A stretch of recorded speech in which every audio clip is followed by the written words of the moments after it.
insurgency.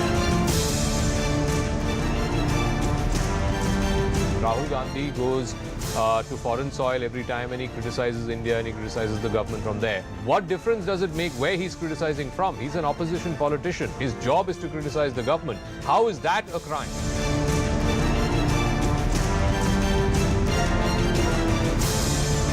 So 9 years of Modi Sarkar, but for you, what is the single biggest achievement under Prime Minister Narendra Modi? Very, very deep transformation of India's governance. Grateful that the country has given us an opportunity to serve under Prime Minister Modi. सेवा के 9 साल के लिए मैं देश के नागरिकों का आभार व्यक्त करती हूँ।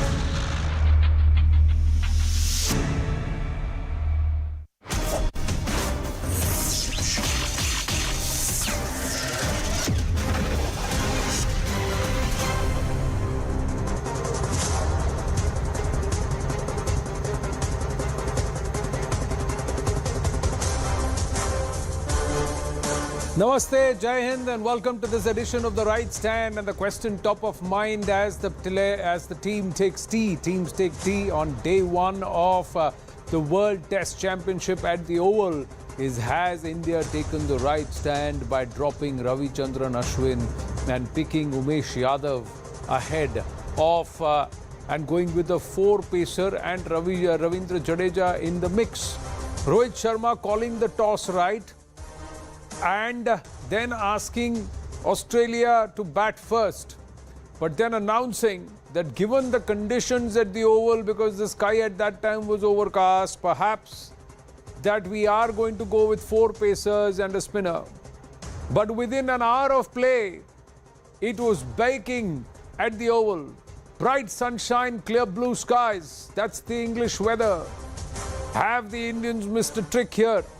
At 170 for 3, the Pacers have gotten to the top order, but Australia seems settled, with Travis Head and Steve Smith slowly eking out the runs. Steve Smith setting himself up for a big innings. Siraj, Shami and Shardul among the wickets. But that little bit that we saw from Ravindra Jadeja, does that actually make a stronger case for the presence of Ravichandran Ashwin in the mix? Is this going to be the difference? We'll have to wait and watch. It's still day one, but who takes the honours? The win predictor says there are more than 65% chances of Australia winning this test at the current scenario. Only about 35-36% chances for India to win this test. Given the current scenario at this crucial juncture, some questions that remain as we are going to queue up the final session is whether or not India has made the right decision. We'll try and go across to our guests in just a bit. But first, let's try and connect with Srinivas Rao and look at this entire comparison between Ashwin and Jadeja. Is Ravindra Jadeja a better bowler than Ravichandran Ashwin in Test cricket, especially against the Aussies? Look at what the statistics say. 42 innings, 114 wickets and an average of 28.4 for Ravichandran Ashwin. 30 innings and 85 wickets at an average of 18.9 versus the Aussies for Ravindra Jadeja. So is there a case for Jadeja to be picked ahead of Ashwin? So these questions remain. Srinivas Rao, given the conditions, have India missed a trick here? Of course, Anand. In fact, the last 2 days we've been speaking, and I kept telling you that the weather pattern was suggesting that the sun comes out anywhere after 2 and 2:30 p.m. Now look at the surprise today. The match begins first day of the game. I think half an hour into the play, 45 minutes into the play, and the sun was out. So you see how unpredictable things can be. And the weather is hot as it can get in London. There's a bit of breeze, of course, but no way are the conditions as well as the pitch good enough for 4 seamers. No. Should have been 3 and 2 spinners. R. Ashwin should have played this game. And right now the partnership between Head and Steve Smith gives me all the more reason to think that Ashwin should have been part of this attack. 170 for 3 Australia. One more session to go. Lot of win predictors, punters say Australia are on the driver's seat. Would you say that despite India seeing the backs of Warner, Labuschagne and Khwaja? Exactly. No, I wouldn't give the things away to on a platter to Australia. India is very much part of this game. We just need this partnership to break, and with the kind of top order that Australia have, and you would have expected a good solid 100-run partnership once they settle down.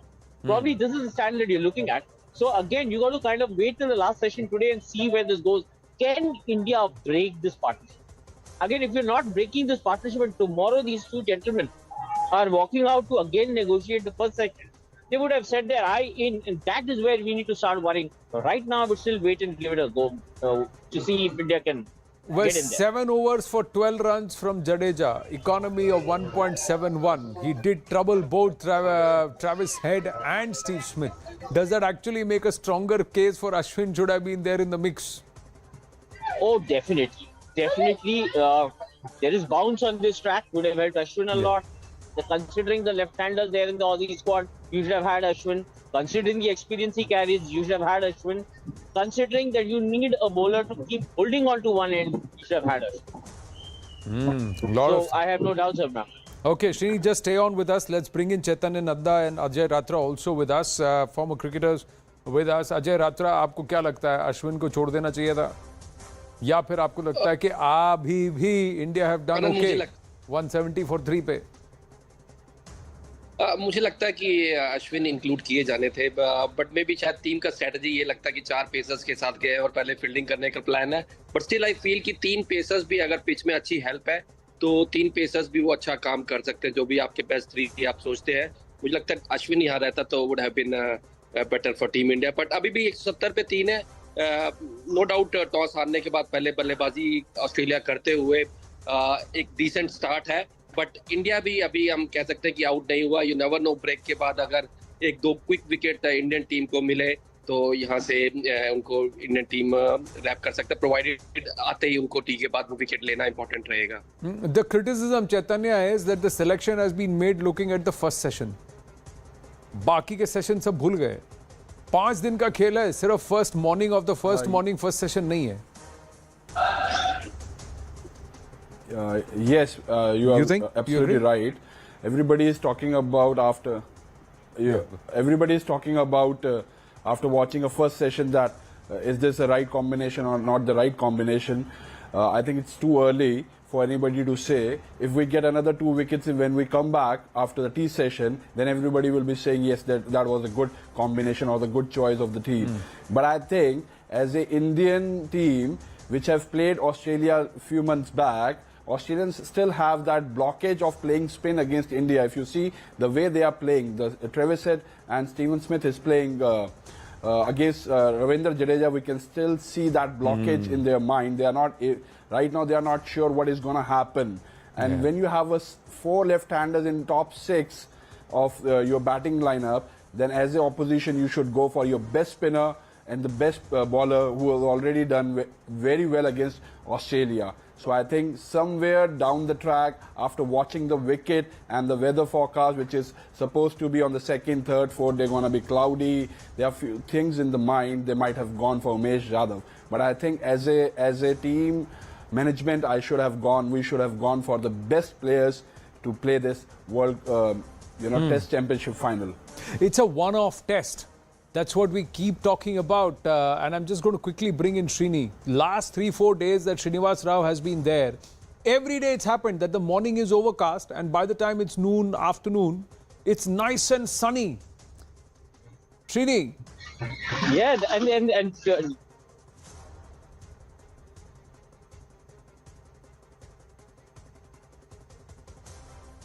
I think his feet is just frozen there. We'll try and get him back. Ajay, एक और बात यहाँ पर है कि on air during the match commentary के time में Ricky Ponting ने कहा कि इंडिया ने सुबह का कंडीशन देख के टीम चुन लिया है. रिकी पॉन्टिंग जैसा व्यक्ति कमेंट्री करते हुए ये कहता है कि आपने फर्स्ट सेशन के हिसाब से आपने टीम चुन ली. अब आप देखिए कि you are playing with the Dukes ball, you are playing at the Oval. Ponting खुद कहते हैं मैंने देखी सतह पर थोड़ी घास है लेकिन नीचे का पिच पूरा ब्राउन है, भूरा है. दूसरे तीसरे चौथे दिन में ये पिच स्पिनर्स के लिए खेल बहुत अहम होगा. and India is now actually batting last. अब इसमें तो और ज़्यादा आपको चाहिए था कि आप ऑस्ट्रेलिया को जितने कम में निचोड़ लें, रुक जाएं, उतना बेटर है. पहले दिन के दूसरे सेशन में ही जडेजा बॉलिंग कर रहे हैं और ट्रेविस हेड को समझ नहीं आ रहा क्या करूं. जी आनंद, इनफैक्ट हमारे लास्ट शो में इफ यू रिमेंबर हमारा वो बात हुआ था कि ओवरकास्ट कंडीशन अगर सुबह फर्स्ट डे है तो कई बार मैनेजमेंट के लिए ट्रिकी सिचुएशन हो जाता है. और क्योंकि टेस्ट मैच 5 दिन का है और इंग्लैंड का वेदर भी कोई प्रेडिक्ट करना बड़ा ही मुश्किल है, क्योंकि कभी भी ओवरकास्ट हो जाता है, कभी धूप निकल आती है, तो वो आपको थोड़ा सा मे बी बोल्ड डिसीजन लेना पड़ता है. Yes, in that bargain some time वो अगर ओवरकास्ट से पहला सेशन या 2 सेशन रहता है उसमें टीम बहुत विकेट भी खो सकती है, बट स्टिल वो आपको जो है वो बोल्ड डिसीजन लेना पड़ता है जब आप टेस्ट क्रिकेट में मैच जीतने के लिए जाते हैं. Well, at no point are we saying that India is out of this match. We're not saying that, ladies and gentlemen. We still have belief in our bowlers. But do we really have the belief in our batsmen to chase a total which is upwards of 350, 400? And having an Ashwin, would that have perhaps assured that the Australians will be restricted inside a 300 total? Because at 170 for 3, you are expecting the Aussies to score at least 300, Trini. How are the conditions looking right now? The conditions are excellent for batting. The conditions are excellent for batting. If you got your head in there, I mean, it's a great track to actually bat on, you know, and that is why exactly are we discussing the idea of spinners here? The spinners, we are discussing the idea because you need to slow down this game. Otherwise, the ball is coming on beautifully onto the bat. There's nothing wrong. I mean, this kind of medium pace attack that India is bowling, Steve Smith and Travis Head can keep going.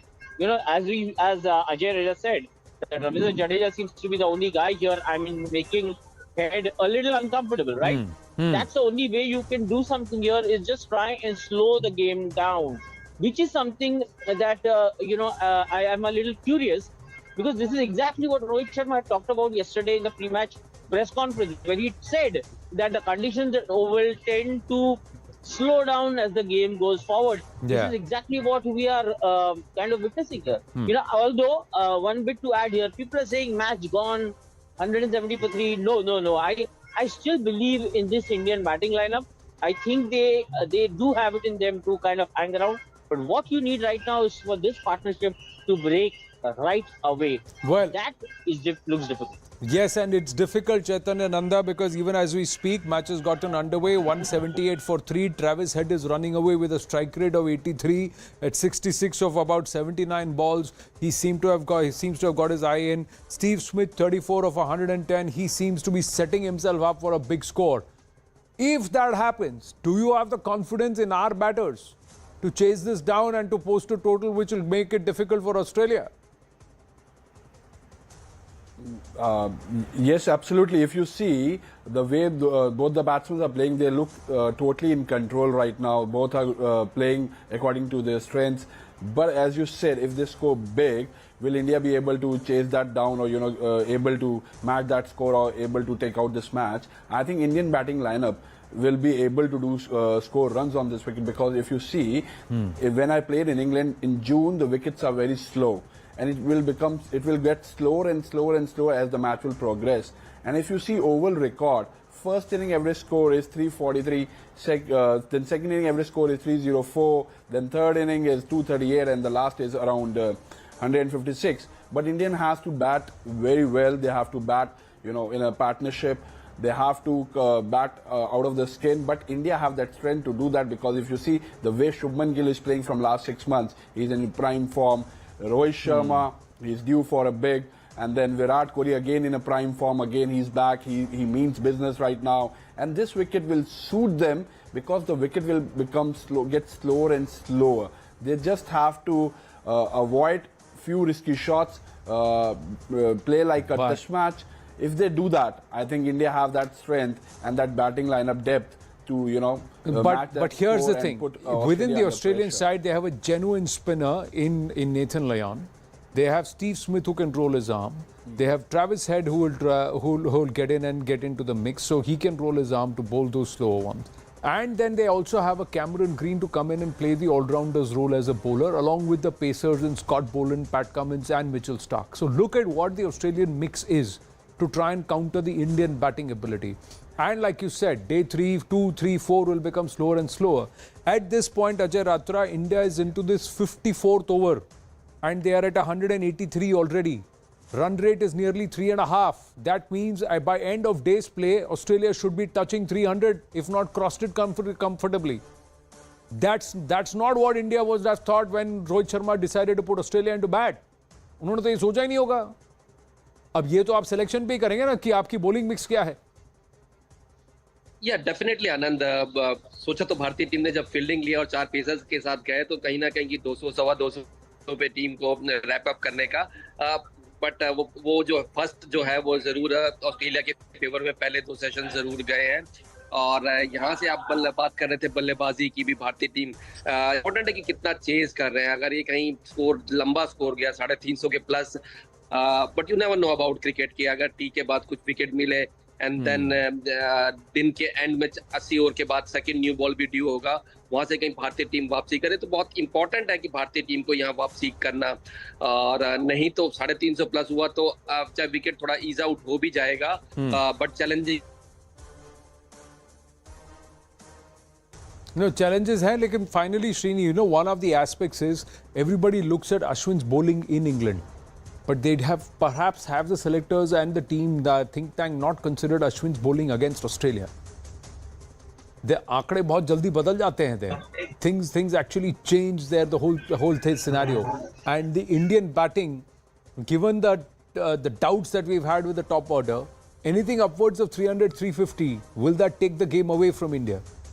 Are you worried, or do you still have hope? And you would like to then surmise, perhaps at 10 p.m. India time tonight, after the end of day 1.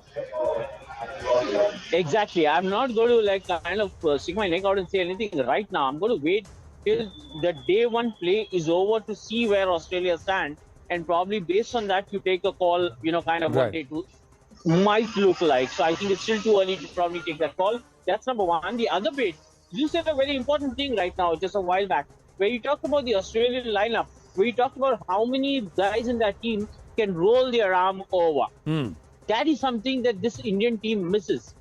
Other than the specialist bowlers that we carry, we really don't have anybody in the top 5, top 6 who can just come in and bowl those 4, 5, 6 overs. That is why it became extremely important for us to make sure that the combination of 5 bowlers that we go in with are exactly the kind that we need. And I think that's where we missed a trick. Well, is that trick going to be prove costly, or perhaps we will just be good enough to get the better of this Australian attack, whose batting right now is looking very menacing, especially this partnership? We'll have to wait and watch. Ajay Ratra, Chaitanya Nanda and K. Srinivas Rao, thank you very, very much. Thank you very much. We're going to quickly get a move on here, ladies and gentlemen. The cricket action we'll try and get a sense of. But for the moment, moving on here on the right side. Bharatiya Janata party ही है जो माफियाओं को jail के सलाखों के पीछे बंद कर रखती है और कोई नहीं कर सकता. मित्रों, भारतीय जनता पार्टी ही है जो जात पात देखे बगैर हर एक का विकास करती है.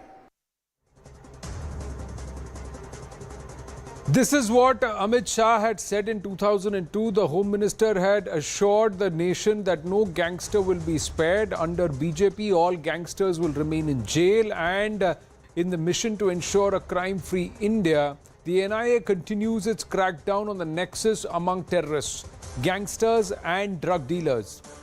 Up till now, the NIA has registered several cases and conducted multi-city searches in over 300 places.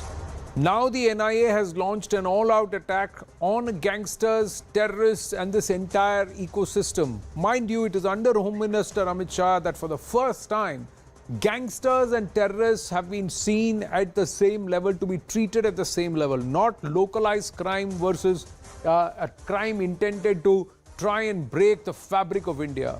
Those working in cahoots with terrorist or terror networks or drug cartels should be treated as terrorists, not just as branded as gangsters. Now, this is perhaps the boldest step that's been taken.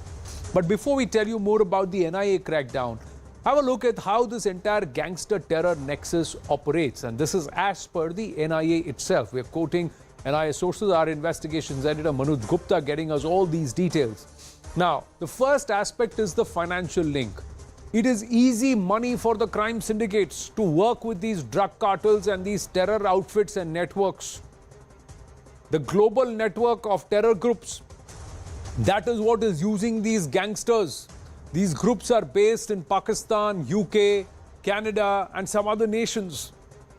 This entire radicalization exercise, it also helps the gangsters because these brainwashed youth, you can weaponize them, use them to your instance, and those who are already part of gangs, they already know how to use weapons, they already have a criminal bent, brainwash them a little and use them to your advantage. A lot of them are now finding it easy to recruit because these are largely some jobless youth, social discards. They become easy recruits because they are also looking for quick money, the quick buck, and ready to do it. Targeted killings. This is another aspect where take out certain factions, certain netas, businessmen who are perhaps on the hit list of these crime syndicates or at the instance of these terror networks. They do this so that there can be a certain amount of social strife, unrest that can be created. And of course, the extortion network stands. Lastly, it is also about the arms and ammunition. This entire network is used to arm and also execute attacks. So it will be a gangster's flunky who will be handed a rocket launcher to fire, but it will be done at the instance of a terror network. So the firing at a police station would be done by a flunky who belongs to a particular gang, but it is being done at the instance of a terror network or a terrorist outfit operating from outside as well. So this is how these networks are working. And of course, narco-terror. The aspect when Hawala crackdown is happening, laundering is being made difficult, demonetization is happening, drugs are now becoming the new currency. We'll get you so much amount of drugs, you market it, you make the money, but you do the job for us. So this narco-terror angle also, these gangsters are getting involved. Now to our CNN News 18 exclusive as for the NIA sources.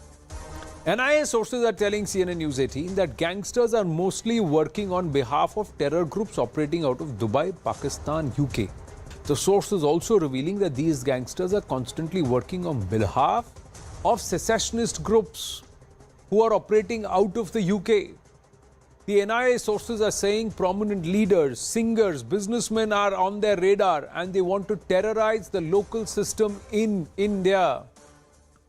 NIA during its investigations has found that outfits like the KLF or the Khalistan Liberation Force has very close links with Arsh, who is in touch with gangsters in India and is allegedly involved in the planning of targeted killings. The NIA has also revealed that the likes of Lawrence Bishnoi, Goldie Barar have all got links with banned organizations like the Babbar Khalsa International or BKI, which is very active not just in the UK but also active in Canada and the US. Now, Lawrence Bishnoi, Goldie Barar are also accused of many murders, including the murder of Pradeep Kumar, the follower of Dera Sacha Sauda.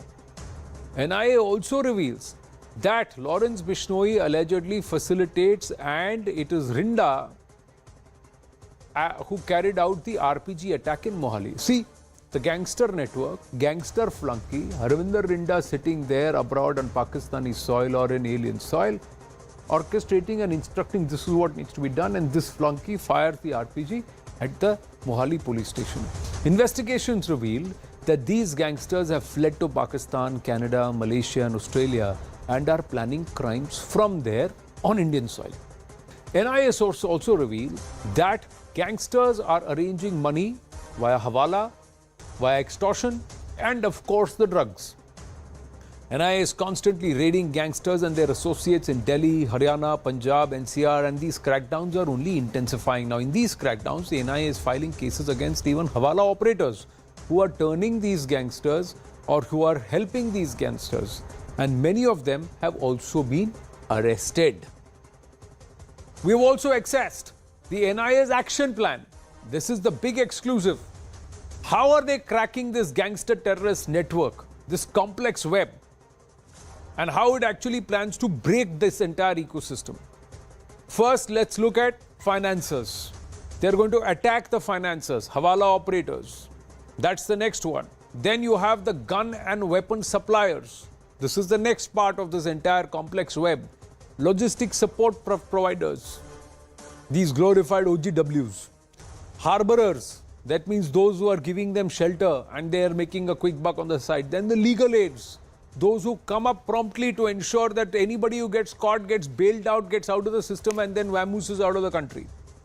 And of course the social media managers, those who are going to amplify the propaganda on social media. So their job directly, indirectly, very harmless, but they'll create a certain propaganda and create a mood which will amplify or aid, help the machinations of the gang on ground.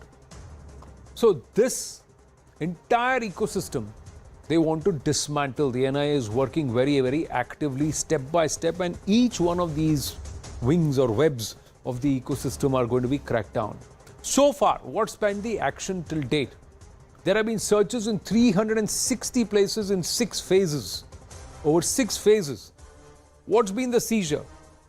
423 digital devices, 495 documents, 2 vehicles, 1 generator, 40 arms, 1129 munitions, 4 lethal weapons, 27 pistol body parts. All of this has been seized from those people seemingly who you would otherwise not even touch because you would think yes, of local crime.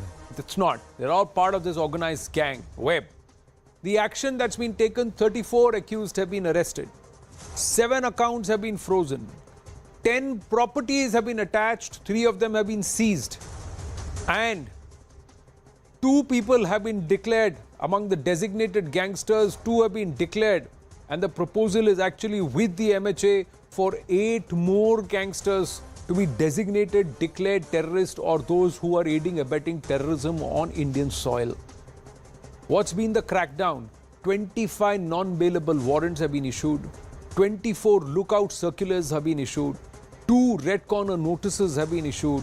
1 mutual legal assistance treaty has also been signed. So this is the impact and the level to which the government of the day, along with the sleuths, the investigative agencies, wants to break this entire gangster terror networks, drug cartels ecosystem.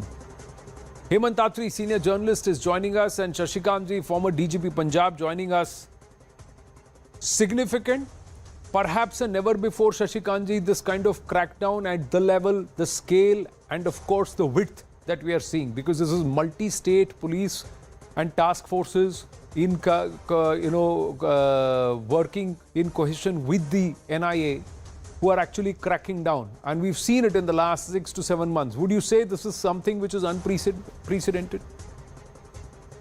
Certainly it is unprecedented, but to start with, I'd like to compliment you. The way you were spoken about it, you've given the entire gamut, how expanded it is and what all is therein. My hats off to you. First of all, please accept my compliments, sincere compliments on this fantastic resume you said. Shashikant, I thank you. Highlights, but it covers the entire gamut. But in all humility, I would like to pass the commendations to this entire team which is working on the right stand. Yes. And of course, our investigations editor, Manoj Gupta, they are the ones who deserve the credit. I have just read it out or said it out here. Please go ahead. Indeed. But look, now what kind of gangsterism we have here? It is not short of terrorism, organized act of terror it is. They are doing exactly the same things which terrorists have been doing, lying low, and now they have achieved a second arm in the shape of these gangsters who are all over. And the worst part here is that these terrorists can be identified sooner or later, but these gangsters who are emerging every other day, they just are, nobody knows about them. Who's going to take up the gun? Look at the case of Musewala. I'm again referring to that.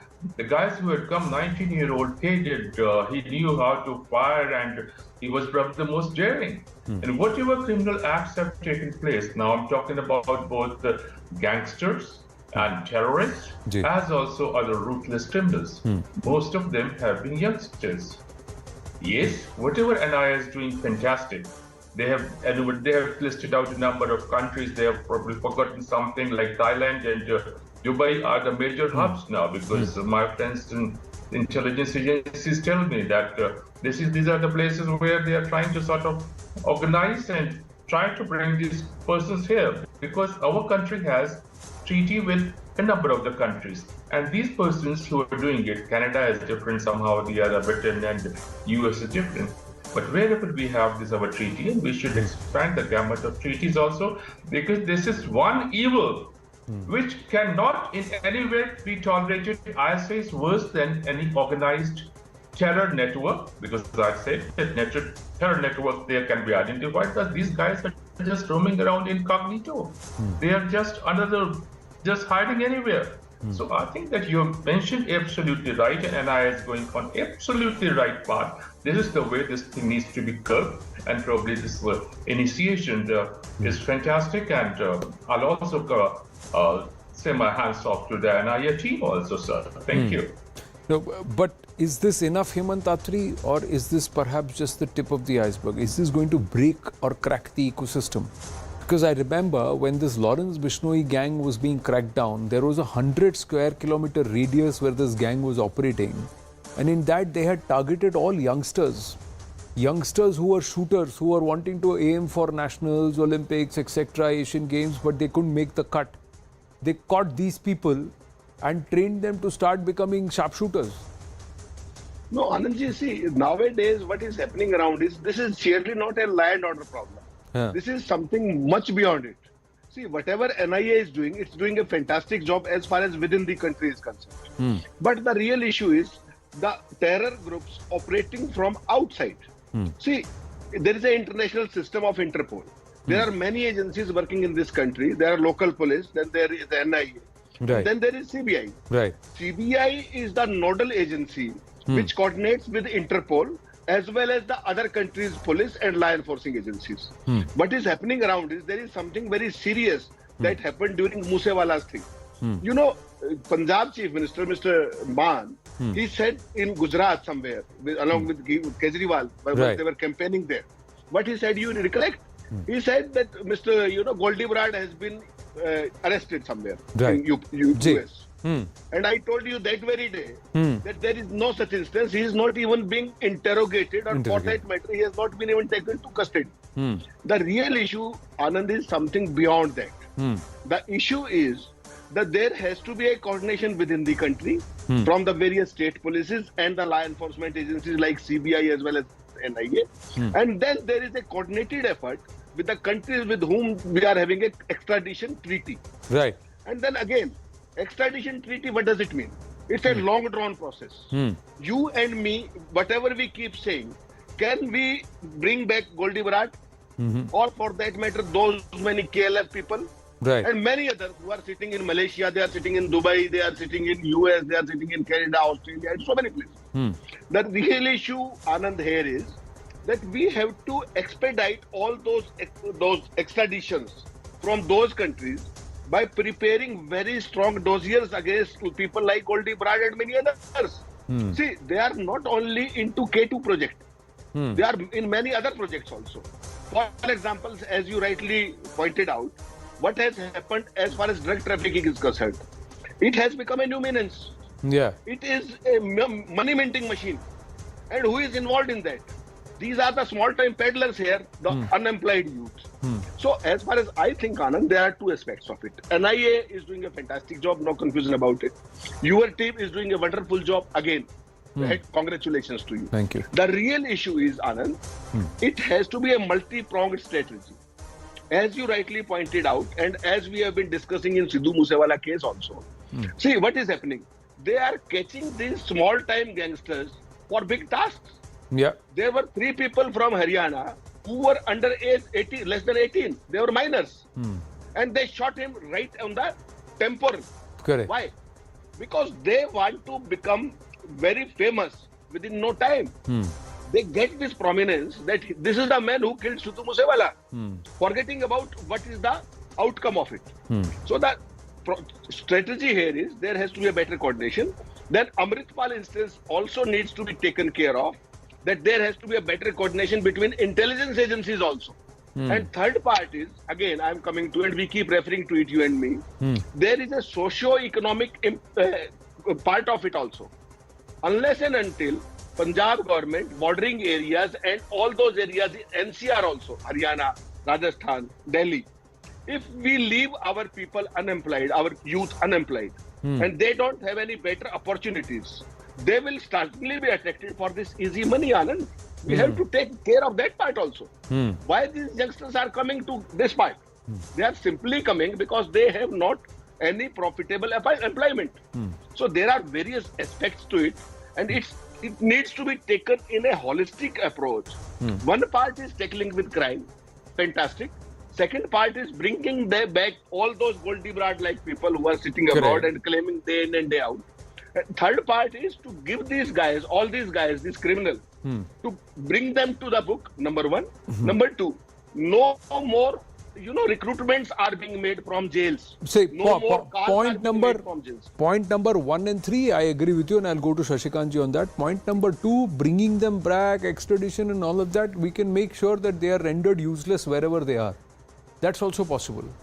They can also be very conveniently rendered neutralized or rendered useless for in terms of their machinations as far as India is concerned, and the state has to do it very smartly. So that's another point of view there. But Shashikantji, how do you think this can be stopped? See, because the last point what Hemant Atri said is interesting. Most of this operation ran out of jails. The recruitment happened from jails. The entire operation was running from inside Tihar jail. Yes, of course. Again, I'll compliment Mr. Atri that I've been listening to these things. Look, first talking about extradition. In 2013, Punjab and Haryana High Court had ordered extradition of 13 persons who were drug dons from Canada to India. Now it is 23. 10 years have passed. MEA was involved. All these other ministries were involved, but those extraditions have not taken place. But some other countries like Malaysia, like your Thailand, they are more cooperative. So they have been getting these persons. Now, like you mentioned, it's a complex problem. The first issue is that every other day these new youngsters are coming up. And if you want to control these youngsters, there has to be a certain amount of deterrence. As on date, there is no specific law to say that these persons who are indulging in gangsterism, and which also is another name for terrorism, they will be strictly dealt with under law. I personally feel that education, employment, etc., they are slightly difficult things. Right. Amending law is not all that difficult. There has to be deterrence. Damocles' sword has to be hung upon these persons who are joining every other day. And yes, you rightly mentioned prison houses are the dens, major dens, because these guys who are sitting there, they are free, empty mind is devil's workshop. They work out everything to absolute perfection and they try to implement it sitting in the jail. Again, my question, that I, as a police officer, believe in deterrence. How many persons who were in charge of the prison houses have been taken to task for having permitted these persons this way or that way to indulge in this crime? Or any other thing? I think the laws have also got to be amended as to how you punish those who wear the uniform and who abuse the uniform, or who disrespect the uniform and who work with these in cahoots. Mere suspension transfers is not enough. There has to be something far more. They also have to be treated as criminals. I think that step also needs to be taken, because there needs to be a deterrent for those who think they can get away with it too. Shashikantji, Hemant Atriji, thank you very, very much for your time. Great conversation there on a very, very important aspect. This is the CNN News 18 exclusive. We'll quickly get a move on and bring you up to speed on what's happening on this entire conversion via online gaming apps that was unearthed, this entire module that was unearthed in Ghaziabad. This was on Monday when we told you how Uttar Pradesh police has busted a conversion racket via online gaming. Children were allegedly being targeted and lured to convert through Islam through gaming apps. The gaming app was called Fortnite. The chat room used was Discord chat. The accused was also used to talk with them, like I said, Discord chat app, and there were teenagers who were shown videos of Zakir Naik, Tariq Jamil, and also a YouTube channel that is emanating out of Pakistan. The police now has arrested one accused, Abdul Rehman, who was part of the masjid committee in a local mosque in Ghaziabad. While the hunt continues to nab the other accused, Shahnawaz Khan, whose picture has just now come out, and we're putting it out here. Shahnawaz Khan, alias Baddo Singh, that's how he used to show himself or communicate and project himself, is the first picture, what you're seeing on your screen, of this man who's the mastermind of this racket. Shahnawaz is said to be the mastermind and hails from Thane, the Mumbai region in Thane district in Maharashtra. Now CNN News 18 has accessed exclusive details. Exclusive details of the interrogation of the Ghaziabad police with the accused Abdul Rehman, who's been arrested. The accused in the investigation has accepted that he was part of this conversion racket. According to sources within the Uttar Pradesh police, the accused confessed to preaching non-Muslim kids about Islam and that he came in direct contact with the two kids a year ago. UP police sources say that the accused said that he was instigating the kids and told them that's how Islam is above other religions and they should accept Islam. He revealed to cops that both the kids got influenced by the accused and started going to the masjid to offer namaz. UP police sources revealed that the accused Abdul Rehman came to know that a complaint has been registered and he deleted all the chats from his phone. Now, according to the Ghaziabad police, they have received information through a phone call from Gujarat that there are about 400 people from the Mumbai area of Maharashtra who claim to have converted. According to the police, the caller has given many important details to the Ghaziabad police and has also shared some numbers about the conversation that has happened and the entire conversion activity that's been held. The cops now are investigating the information that they have now received. This is the latest development. Cops are suspecting a mega conversion racket, but agencies including the Cyber Cell, ATS are also probing these figures. The Intelligence Bureau has been alerted. The Central Home Ministry, Union Home Ministry and the central government has also taken cognizance. Sir, एक बड़ा खुलासा ये आ रहा है कि कई लोग जो महाराष्ट्र के मुंब्रा इलाके से जुड़े हैं उनका धर्मांतरण हुआ है. क्या है इस मामले में अपडेट? 30 मई को ये अभियोग पंजीकृत हुआ था. इसमें बद्दो नाम की डिजिटल आइडेंटिटी सामने आई थी जो कि मुंब्रा थाना क्षेत्र थाने के रहने वाले हैं. तत्काल इनकी गिरफ्तारी हेतु हमने टीम रवाना कर दी थी और आपके माध्यम से ये इन्फॉर्मेशन पब्लिक हुई थी.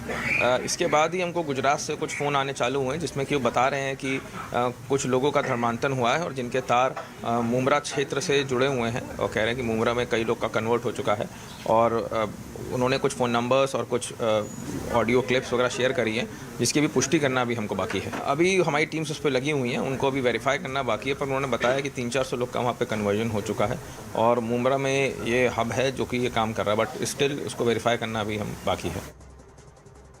So that was the DCP Nipun Agarwal, DCP Ghaziabad, who had spoken to us on Monday, and he's given us the latest update. Now, even as the probe continues, another minor who's a resident of Mumbai claims to have converted to Islam through the same gaming app, Fortnite.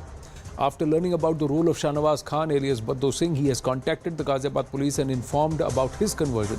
So far, a total of 5 victims have come forward in this case. The Ghaziabad police team is now interrogating and questioning this minor too. That's the latest input.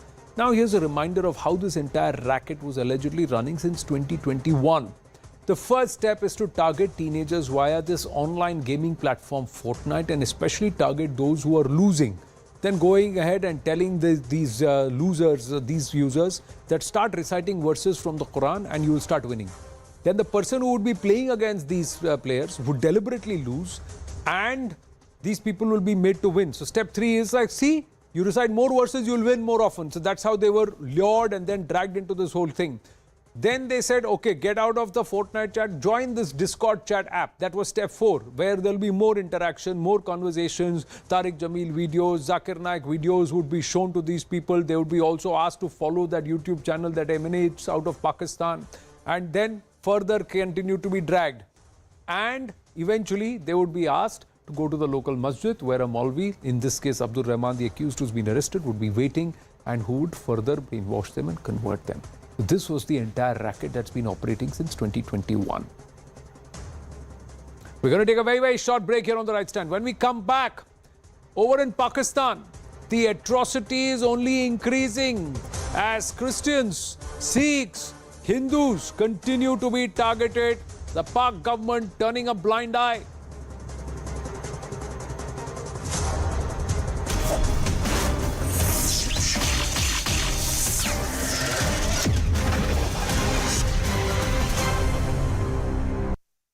of a rape and murder in this case. Police have, as of now, like we've mentioned, registered the case under IPC 376 and 302. Now, further investigation is on. The body of this girl has been sent for postmortem. Further investigation would actually reveal as to what really transpired on the intervening night of Monday and Tuesday, because last when the girl spoke to her friends was Monday night, following which this accused had been missing since Tuesday morning. In fact, his body was also found on the tracks around Tuesday early morning, and the case was reported only by Tuesday afternoon. So now police is investigating as to what really transpired. Considering that the postmortem reports are awaited, they shed some more light on this particular incident. But as of now, the investigation is on, while the victim's family would also be approached, considering that she's based out of Akola. Yes. But also, Yesha, as per reports suggest that her friends have claimed that it was not the first time, and that the watchman, who is also the suspect in this case, used to harass her earlier also. Yes, that's right. In fact, police sources have confirmed that this particular person, Kanojia, was used to harass her even before, which is where the police have put this case together and have filed this case of 376 and 302. This is on the basis of the statements by her friends about whatever had transpired between them earlier, was where this case has been registered. And now, considering that 376 has been added, is where the case would further progress, because earlier, until last night, when the police was investigating the case, there was no clarity whether this case actually is of sexual assault or not. But on the basis of the statements by our friends is where these particular sections have been added to the case. Also, there's another theory to it, because considering that the door was locked from inside, the police will also now have to investigate as to what really happened, how the door was locked from inside while the person, the accused, his body was found on the railway tracks. Yes. Right, Yesha, please stay with us. We have Abha Singh joining us on this story. Ms. Singh, so this shocking incident is being reported from Maharashtra's Mumbai, where an 18-year-old girl has been found dead in her hostel, and the suspect in this case, who was also the watchman, was also found dead on the railway track hours later this incident took place. What's your reaction on this? On the first thing, it looks like a suicide, because as you said that the room was locked from inside and there were no signs of any forceful entry.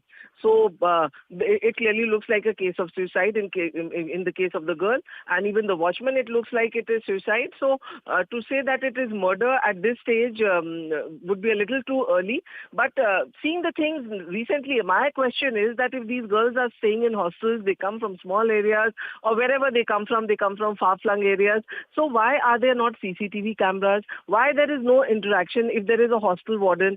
Any untoward behavior was seen in the girl, or any untoward or some incident happened towards her. These are the things which the police needs to look into. Just putting 302 murder will not solve the issue, because we have seen in so many cases they put 302 and then in the court it's just thrown out by the courts. So it is necessary that the forensics are done immediately. The viscera is preserved. It should be seen that there was a sexual assault or not. So the most important thing in this case would be the forensic report. So that should not be delayed. It should be done first thing. And the problem in India is, I have seen that we have very few forensic labs, like Kalina for one. They are overburdened. The report doesn't come for six months. So rather than doing anything, the police should first get more forensic labs or get it done from outside, so that the clear picture emerges. Shocking story that's coming in from the state of Maharashtra, in which a dead body has been found of an 18-year-old girl at a girls' hostel in Mumbai's Churchgate area.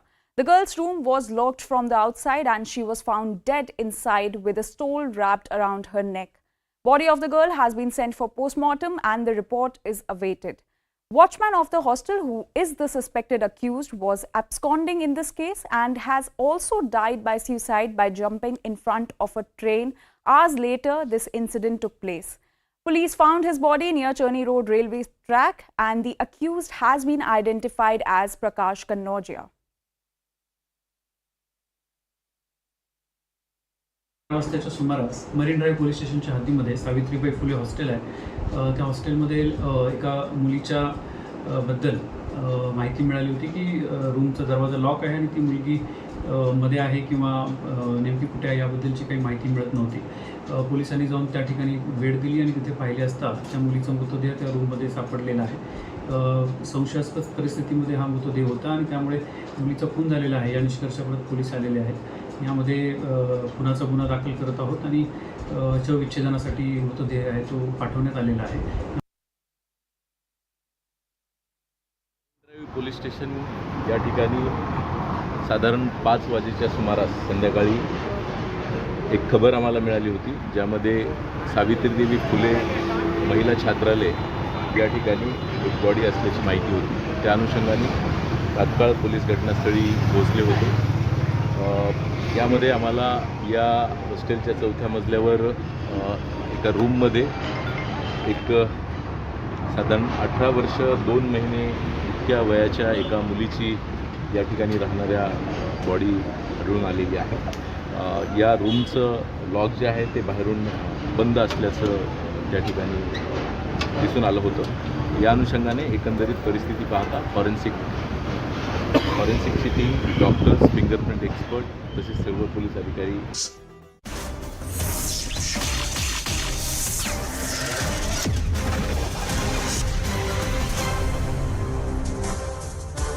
Back on the right stand with the latest around the minorities in Pakistan being targeted, be it Christians, Hindus, Sikhs. They are becoming increasingly vulnerable. Religious discrimination in Pakistan has been a serious concern and has been time and again raised by human rights activists across the world. And we've been highlighting it here on the right stand regularly, but Pakistan government continues to turn a blind eye towards these atrocities. We bring to you some such stories which have just occurred in the recent past, last month or so, 45 days, that expose how minorities are being treated in Pakistan. The first case, the mutilated body of a 21-year-old was found, and his family has blamed his friends, Sohail and Akram, with whom he went out. The cops, after initially refusing to file a case, have registered complaint against unknown people, and the matter currently remains under investigation. This is a young Hindu lad who's now been found, his body's been found mutilated. In the second case, a Hindu woman was killed for trying to save her daughter from brutes. Zarina Bhil was allegedly killed by 3 Muslim youth who were reportedly trying to kidnap her daughter. When Zarina fought back, she was stabbed multiple times. A case of murder against unidentified people has been registered. In yet another incident, atrocities on minorities, a Christian father-son duo were brutally thrashed allegedly by a Muslim mob in Punjab's Sialkot city, the Pak province of Punjab. The incident occurred when Shaukat Masih and his son Yeshua Masihat were at their shop and were targeted for holding religious prayers. The father-son duo are actually claiming that they were attacked by their Muslim neighbors. A case has currently now been registered. Another shocking case, a social activist has slammed the government of Pakistan's Sindh province for a job advertisement that invited applications from non-Muslims for sanitation posts, very clearly said for non-Muslims only.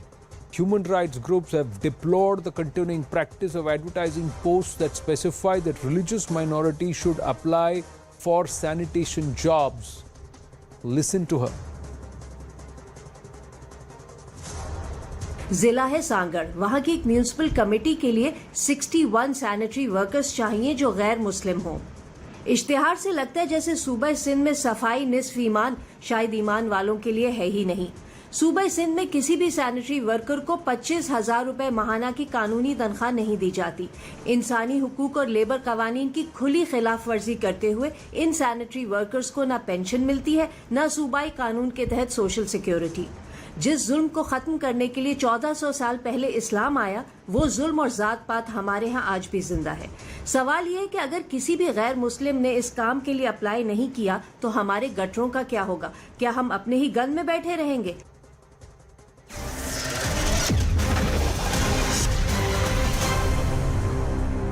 Well, we've got another story that's just come in. Big breaking news coming through. A 14-year-old Hindu girl has allegedly been kidnapped at gunpoint from her home in Qazi Ahmad Shaheed Benazirabad.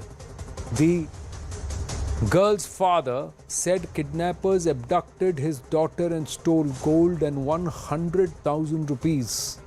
A complaint has now been registered. She's kidnapped at gunpoint from her home. This young girl, again 14-year-old Hindu girl, has been kidnapped. That's what the father has said, along with gold and 100,000 rupees being stolen. Jai Ahuja, President Nimitikam NGO, joining us, and Arif Azakia, human rights and social media analyst, human rights activist and social media analyst, joining us at this point. Arif Azakia ji, namaste, and Jai Ahuja, namaste. Arif ji, let me ask you first and foremost. Governments keep changing, but these atrocities don't stop. Why?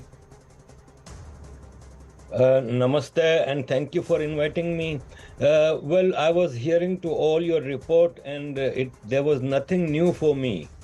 I was a mayor of Jamshed town in Karachi, and I had 1,700 sanitary workers, all non-Muslim.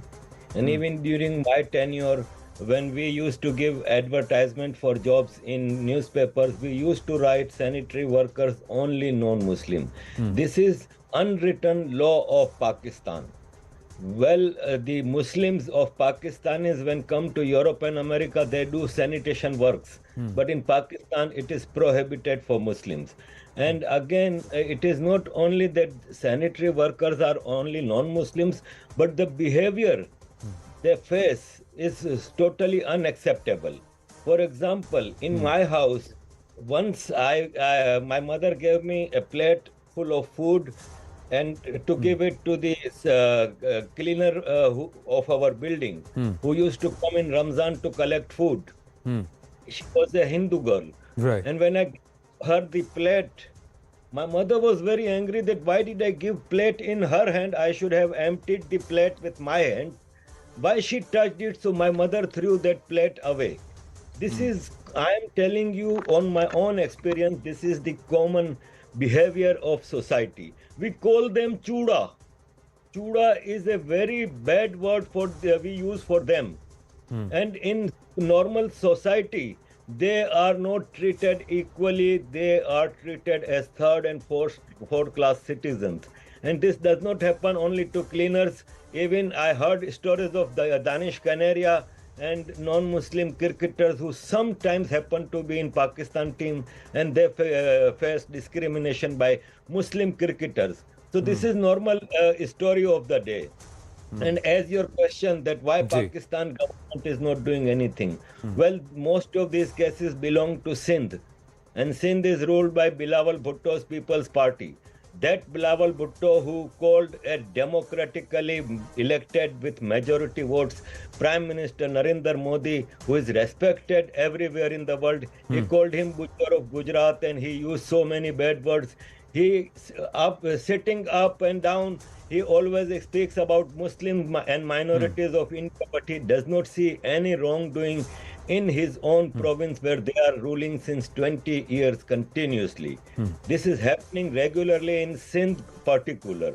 And really, being a human rights activist, I feel ashamed, and in my own reports, I have always mentioned that the minorities of Pakistan are the most oppressed people of the world. And here I would say that it is negligence of Indian government also. While there is no discrimination against Muslims and minorities in India, but Pakistan keeps international lobbying up against Muslims and minorities treatment in India. Right. Where India government is never speaking about the minorities of Pakistan who are facing worst kind of discrimination and subjugation in Pakistan. Indian government should speak everywhere about these minorities who are human beings and who carry Indian DNA. Jai Ahuja.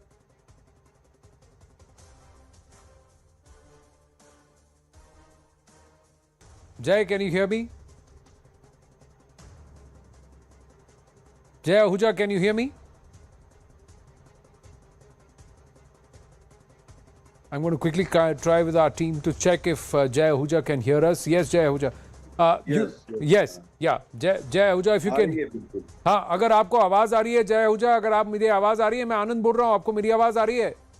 जी आनंद जी बताएं, बिल्कुल सुन पा रहा हूं। हाँ जी, मैं आपसे ही पूछ रहा हूँ कि आप भी बहुत सारे ऐसे लोगों से मिले जो जानते हैं, जिनको आपने यहाँ भारत में सेटल कराया, जिनके साथ इस तरीके का बर्ताव हुआ है, लेकिन ये रुक नहीं रहा। आनंद भाई, सिचुएशन दिनों दिन पहले से भी बदतर होती जा रही है। अभी मैं पिछले 2 महीने से केस पे काम कर रहा हूँ।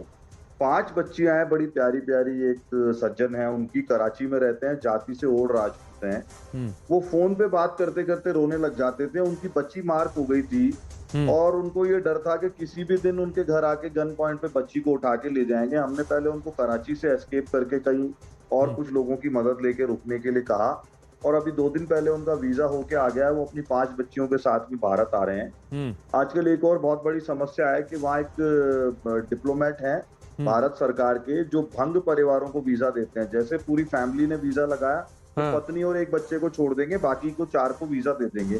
तो अभी ये बड़ा जबरदस्त मामला चल रहा है कि भारत सरकार की ओर से भी बहुत बेरुखी नजर आ रही है इस प्रकार के केसेस को लेकर के, और स्थिति दिनों दिन खराब होती जा रही है। बच्चियां हमारी पहले से भी ज्यादा हिंदुओं की और सिखों की या माइनॉरिटीज की, क्रिश्चियंस की उठने लगी हैं, और बहुत प्रकार की ब्लास्फेमी लॉ मान लें या और कोई छोटे मोटे आरोप लगा करके मॉब लिंचिंग करके हत्या करना भी एक रेगुलर पैटर्न बन गया है जी। और सबसे बड़े दुख की बात ये कि नेहरू लियाकत पैक्ट में इन लोगों के बारे में ट्रीटी साइन करने के बाद भी हमारी सरकार उतना एग्रेसिवली इस इशू पे कोई काम नहीं कर रही है, जो एक अपने आप में दुख की बात है जी। जब आपने वचन दे दिया, लिख करके आपने कमिटमेंट कर दिया कि आप इनको भारत में आने भी देंगे, आप इनको कंपलसरी शेल्टर भी देंगे और आप इनकी रिहेबिलिटेशन में भी मदद करेंगे, साथ ही आप इनको प्रेफरेंशियल सिटीजनशिप भी देंगे जी। उसके बावजूद भी हमारे पार्ट पर अब उतना काम नहीं हो रहा है जी।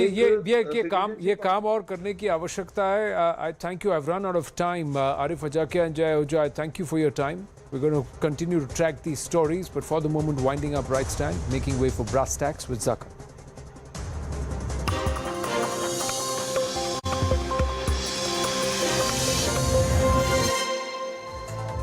Good evening, this is Brass Tacks. I'm Zaka Jacob. The protesting wrestlers have met with Sports Minister Anurag Thakur today after a marathon 6-hour-long meeting. The wrestlers have said that they've given time till the 15th to the government to take visible action against Brijbhushan Sharan Singh, and that they will not protest till then. They are suspending their protest until the 15th of this month. The government, it is learned, has also told the wrestlers that by the 15th, a probe report will be filed by the Delhi police. But whether or not that will lead to arrest, that is still an open question, and that is the singular demand of the protesting wrestlers, that Brijbhushan Sharan be arrested first.